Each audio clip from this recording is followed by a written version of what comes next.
We're going to start looking at some syllabus techniques with a view obviously to eventual gradings. So we're going to look at the very first technique on yellow belt, which is actually a technique that requires from tempo, so you'll probably see it on Wednesday nights too. It's called scraping hoof, and you'll see why in a second. So it's from an attempt at full Nelson. Now, just to be clear, if he gets this grip on, this is not your technique. We have other techniques for this, and this is obviously a situation that's more dangerous and not one you want to get into.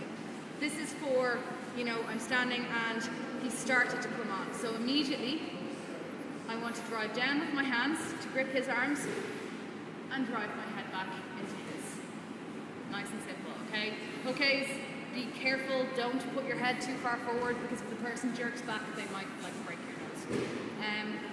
This grip in here is important because when I turn my body, I want him to turn and I want him to be taken off balance. If I do this without gripping his arms, I haven't really diminished him in any way.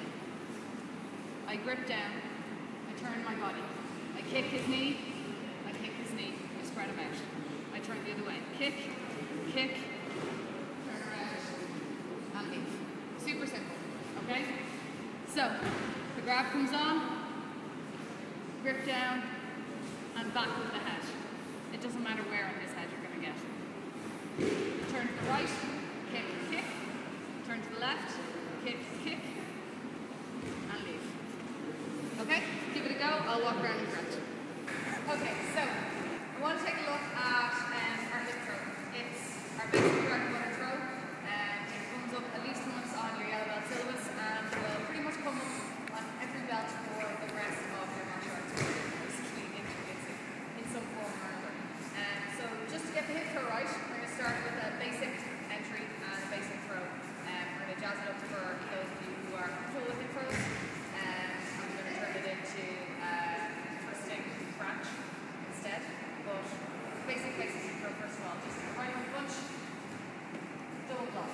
We're going to do an entry card, tempo, 5 swords. Stop, palm, punch and chop to throat. Okay, this is something nice and kind of round position for our throw. My right foot steps in, my left foot steps in, and I turn. Both my feet are inside his, and as I'm turning, pulling his body down. If I need to be standing up here, then my shoulder is in a bad position and I'm not going to be able to keep his breath. This is quite important. I bend my knees, I go back to the right, straighten and throw, and finish. From here, we'll finish with strikes or locks. We'll move on to those in a minute. Seniors, Hanagashi or twisting branch. Two variants. One is just on or below the knee. I advise for those who are safety a little bit below the knee or a little bit above the knee if you can reach. On the knee is a bit risky. The other is actually inside the leg here, so off to the ankle. The knee if you can reach it. So both do. They look like this. Or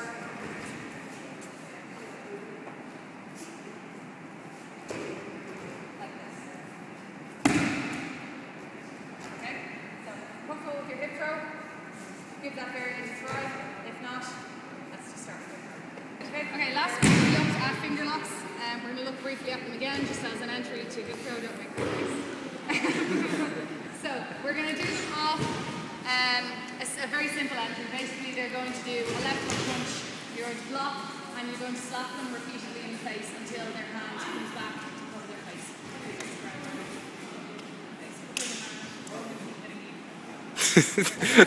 They're going to keep smacking them in the head till you use your hand. Now, the Germans actually have a lot of entries for their finger locks. This is just like super basic. I'm going to grab his fingers. In this case, I'm going thumb in, palm to palm. Okay? Grab up toward the top of his fingers. Don't grab down here. It feels more secure. It actually blocks the lock.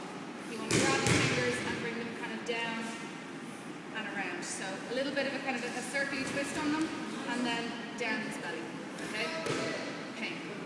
The thing about finger locks is you can't hold someone here indefinitely. It's not going to work. They will adjust and get when you want to do something. So what we're going to do is we're going to switch around. Okay, we're going to switch around. We're going to take our right hand under and grab. Okay? We're going to lift him up and we're going to walk him around. If you're worried he won't walk, try it. He will.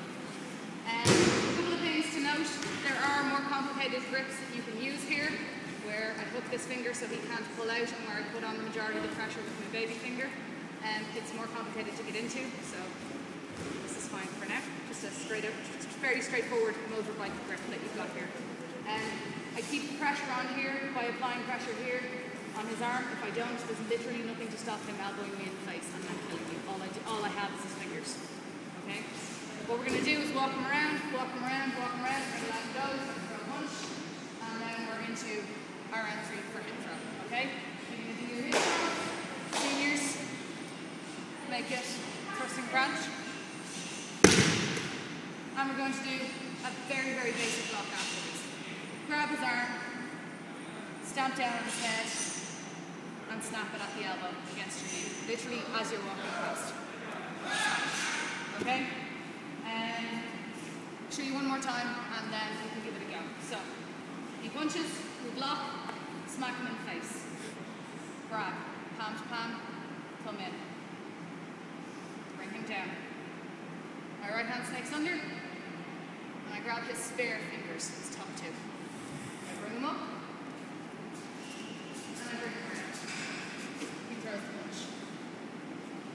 Hip throw. Step over to my left, in this case. Snap his face. Snap the arm. Done. Okay? Change partners. Okay, there we go. So, just a few refinements and little tweaks. So we're starting from our left punch. We slap it in here. Okay? If I'm doing this properly, I don't want to give him time to adjust, and there's a reason. Because ultimately, this is not going to stay painful all day. Now, I'm not saying that you have to go through it very, very quickly, but try where possible to go through it smoothly. Because as you can see here, unless I keep changing his fingers and changing the pressure, he is going to stand up. It's not going to hurt him forever, the same as pretty much any lock. Okay? So, movement and fluidity is quite important when you're doing these. This moves this quite quickly, this moves him walk around equally quickly, or else he will stand up. And if I let this pressure off, then I'm in a bad position, especially if I'm not ready for what's coming.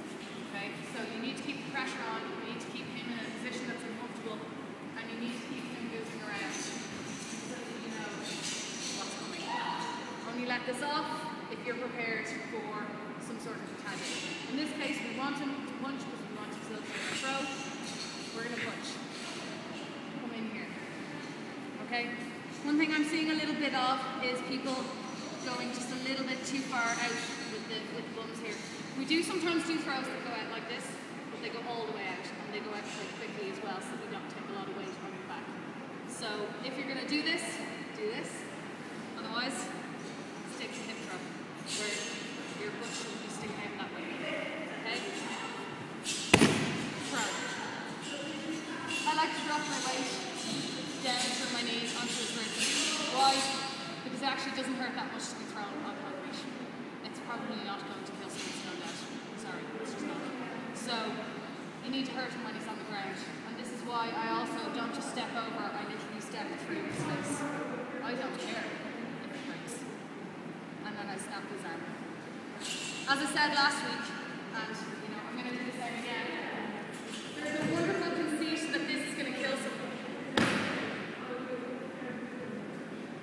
It's not. There's a reason we do locks and strikes and whatnot on the ground. Most of this break falling on the floor actually doesn't hurt all that much. A bit stingy on the hands maybe, but it's not going to incapacitate me. It's just not. Chances are it's not going to incapacitate anyone who's ever taken any sort of a beating, even anyone who just fancies themselves as a hard man. Okay, so give that a go, change your partners, and yeah, basically make it count. So, let us look at maybe a slight advancement from hip throw, a different entry, and a different lock for the end. So again, we're going to stick a few different pieces together. We're going to work off, for the purposes of demonstration, good old left hook. Okay, we're going to step back, we're going to block, and we're going to depth check. Okay? Why depth check? Because if he's still coming forward, I want to stop him dead. Notice I'm not going to compromise my balance just for the sake of touching him on the chest here. There's no point. This would be such a weak strike as to do nothing, and I've compromised myself for very little gain. I don't care. My my depth check doesn't hit. It doesn't bother me. It's there. It's there as a check if he throws in the other punch.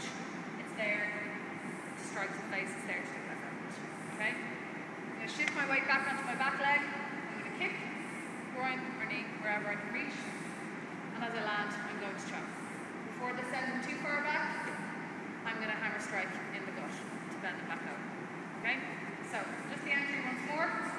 Bang, kick, chop, strike. Okay? Again, I'm keeping this check here. I don't know how he's going to react, and I want this here as a safeguard. From here, I'm going to move into hip throw. If you're feeling kind of comfortable with hip throw, and those of you who've kind of just started learning it, work on shifting your weight over a little bit onto one leg here. The eventual goal for you will be a little sweep at the ankle. Okay? So when you get into your hip throw position, just cock your weight over onto your left leg a little bit. Okay? What you do then is throw and sweep at the same time. Okay? For the lock, we're going to look at a very simple figure 4 lock. I'm going to drop my knee onto his ribs, and then drop my other knee onto face, ear, side of neck, wherever I happen to contact. I'm going to strike, and I'm going to strike. Notice all the while that I'm keeping this arm reasonably secure in my armpit. If he squiggles it out, I'll do something else, it's fine. If I still have it at the end though, I'm happy. My left is going to snake around behind. My right's going to stay where it is. What I'm in here is a figure 4. Okay, I'm going to put it on by rolling my hips slightly forward. Not even by tensing the arms, just by rolling my hips forward. Okay? So, we'll go through the whole sequence one more time, and then we'll give it a go. I block, I kick, I strike, and I strike. I move in. Weight slightly to the left, and I'm going to throw and sweep. Seniors, bring that sweep up higher to the knee, or even to the hip if you're so inclined. You'll see often, immediately after I throw, I habitually drop this down because I want his diaphragm spasm and I want him to be uncomfortable on the floor. This works well. Drop down, strike, strike. Left snakes behind, right takes a grip on the shoulder. I should be in a comfortable squat here. In reality, I'm going to lean forward onto him. In the dojo, it's not so nice to do it all the time. I lift my hips slightly forward. Okay? Give it a go. So, we've looked at one kind of throwing where you're overbalancing them at kind of waist height and they're being overbalanced in a forward direction. We're going to look at another kind of throw where you're overbalancing them in the backwards direction, basically. So, we're going to start from a right hook. We're going to do an outward block and a strike. Now, what this is a web strike to the throat. We tend not to punch to the throat because your attacker tends to end up blue and on the ground, and that can be quite tricky, legally speaking. So a web strike to the throat will tend to stun and not permanently maim or disable your opponent in a way that would have you in prison. Strike in here. I'm going to grab onto the shoulder. I'm going to step past him. This is important. You can see his body is already starting to tip over.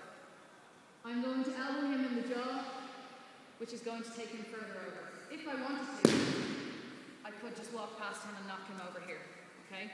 I'm going to add in a leg because if I don't take him very far, he might just step backwards. And I don't want him to. I want him to trip over my leg because I want him on the floor because I do Jiu Jitsu and that's what I like. So, outward block, strike. This is going to want to follow almost immediately because otherwise he's going to throw this punch or he's going to pull this hand or he's going to headbutt. He's going to do something. He's not just going to stand there like a gun. Okay? So, fairly straight away. I'm going to step past him, elbow. My right leg is going to come up. It's not come up all the way. It's going to come up.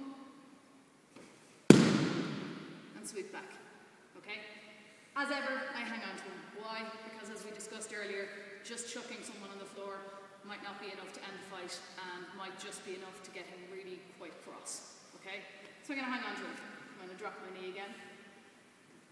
I'm going to strike. This time, I'm going to wrap into a figure 4 wrist lock. Okay? I'm just going to turn you around. Let me show that again. So, this way. Here. Okay? So, from here, this provides provides like the brace. This bends in. Closer, not on the fingers, but closer to the fingers is better. And this grabs here. What I want to do is slightly lift so that I'm hanging his own wrist joint on the weight of his arm, essentially. Okay? Again, you can see a nice figure four here. It's an alternate figure four. It's a figure four wrist lock rather than a figure four shoulder arm lock. Okay? So, one more time. Knee punches. I block and immediately strike. This should already have him on the back foot. I step past. This is quite important. If I don't step past, he's going to regain his balance and I'm going to be in a lot of trouble. I step past. I elbow. I sweep. I drop my knee. I put in some strikes. And I lock. Okay? Change partners. Let's have a quick recap of what we covered, and then for the last 10 minutes of class, go through what you remember. So, our very first technique, from start to finish, we came off a left hook. We blocked, and we struck in the face to get the fingers. Palm to palm, thumb in. We brought him down. We switched our grip. We brought him back up. We took him for a walk. We released. Double block. Chop. Palm, gut punch, shot. And we moved in for a hip throw. Or thrusting branch, one or the other. We finished with a simple lock. Stamp across the face. Snap at the elbow across my knee. Done. Okay? Our second technique. We step back. We do a right outer block, a left jab jab. We kick. We chop. And we hammer. We move in. We do a sweeping angle throw or again a throw. Turn around this way. We dropped. And we did a shoulder arm lock. It's really an elbow lock. Figure four. Okay? Last technique. From a right hook. Counter block. Immediate web strike to the throat. Step past, elbow under the chin, sweep and take down. Drop down, strikes, wrap into a figure four wrist lock. Okay, so review all of those for the last few minutes and I'll come around for any questions. Okay, go.